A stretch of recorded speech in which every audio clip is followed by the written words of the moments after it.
cool day in central Iowa this morning. About 40 degrees, 38, 40 degrees right now. It's supposed to be almost 70 today. So looking forward to that. A little breezy, but we'll take it.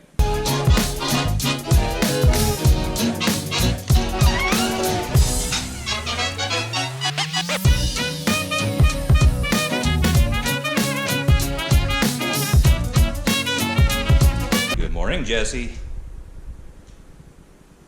So I've been working on the project truck, making a little progress on the project truck. Some of you may already know what's going on, but the story has changed a little bit. So over on the truck, I did a compression check. Finally got a new tester right here. It's a Lyle. Actually got the package over here somewhere. That's the package, that's the part number. And if you're in need of a compression tester, I will link this down below in the description. Anyway, a couple of days ago, I did a compression check, pulled all the spark plugs, checked the compression on all of the cylinders, and lo and behold, these are the tests I got. All of them were 165, 175, 170, except number 5. Number 5 cylinder was at 120, and I thought I had found the problem. And of course the heater is going to turn on. I'm ready for summertime again. And I checked number 5 cylinder. It was always around 120. Shot a couple squirts of oil down in the cylinder, and I think it went up to 135 or something like that. So anyway, I thought I had found the problem. So that night, I poured some seafoam into cylinder number 5 and I let it sit for a good 36, 40 hours. And after doing that, it went from 120 to 165. And it has pretty much stayed there since. I've tested it probably 10 times at least. So I don't know if there's a stuck ring on the piston or what, but compression seems to be right up there with the rest of them. So I'm going to check it one more time and then I'll show you what else I've found. And if you've never done a compression check before, it's real simple. All you do is take the spark plug out. Just take the spark plug out and screw the tester into the spark plug hole. Just like that. We'll start the truck up and we'll see what it reads. Not sure how good you can see that. There's my gauge. And it's down into cylinder 1, if you can see that, or cylinder 5. Take the coil wire off just for good measure and we'll crank the truck up, or not crank it up, we'll turn it over. And if you put the accelerator to the floor, that should keep the injectors from firing any fuel into the cylinders. Jesse, what are you doing up in the truck? What are you doing? What's the purpose? Anyway, we'll turn this over 5 or 6 times.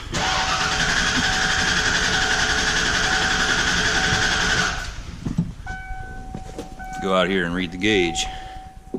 Go, Jess. And as you can see right now, well, it's about 160 or so. Which is still a heck of a lot better than 120. 160, 165, there's not much difference there. So I think everything is okay as far as compression goes. It also did calm down the vibrations somewhat, maybe 50% or so, something like that. But I did find something else. I got looking around at the motor mounts a little better. I looked at them from underneath the truck. Everything seemed to be okay. I even tightened them up. And I sure didn't think the engine was, rocking back and forth very much when you go from drive to reverse. A little bit, but not that much. So I stuck my camera up in there, and here is the passenger side motor mount. Not looking real good. Let's turn this sideways.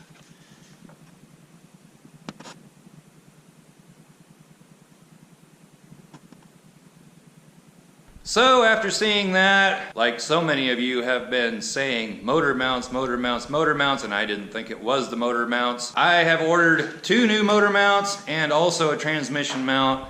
We're gonna slap them on this and see if that indeed is the problem. However, I just ordered those last night and it's probably gonna be another day or 2 before they show up. But I do believe it's certainly not gonna hurt anything when your motor mount's looking like that. So I just put the spark plug back in, I'm gonna fire the truck up and I'll show you what the engine looks like as it sits there shaking around. It's not quite as bad as it was.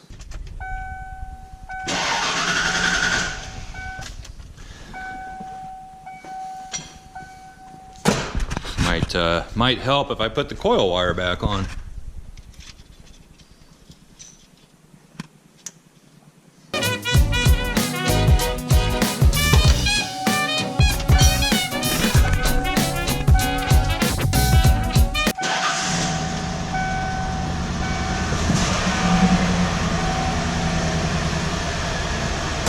Now it still does have a little shake to it, but not quite as bad as it was before. Well, actually it looks about like it did before. It doesn't feel as bad.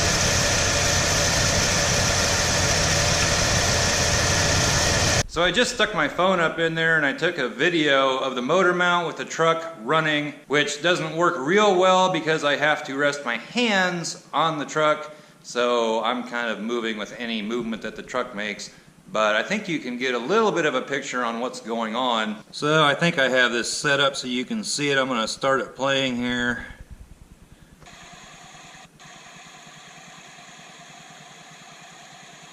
And if you look real close, you can see it moving around.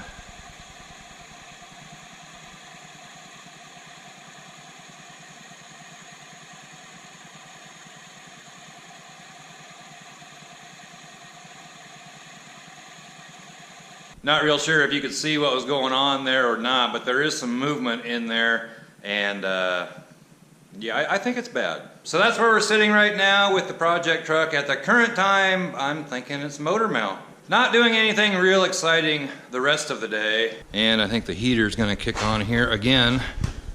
Let's just shut that off.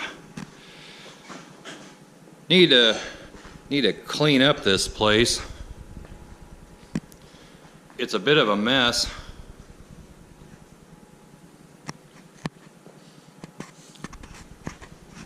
Also need to get this access cover put back in here. And with it gonna be almost 70 degrees today, or it might even get above 70 degrees, I think I might get the green truck out and give her a bath. So we will be replacing motor mounts, transmission mount, coming up real soon. I'm hoping they get shipped right away. And if you're in need of a compression tester, like I said before, I'll link this down below.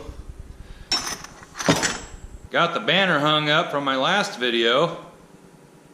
Don't forget about the license plate wall, fan mail, anything else you might want to send or see on the Fox Shop. Go ahead and send it in. That link will be down below as well. So not a real... What are you doing, Jess? Nothing?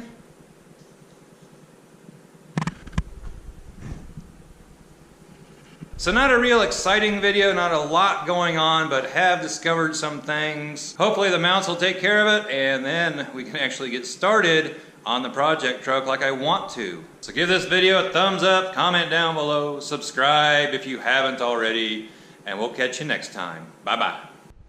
What are you doing?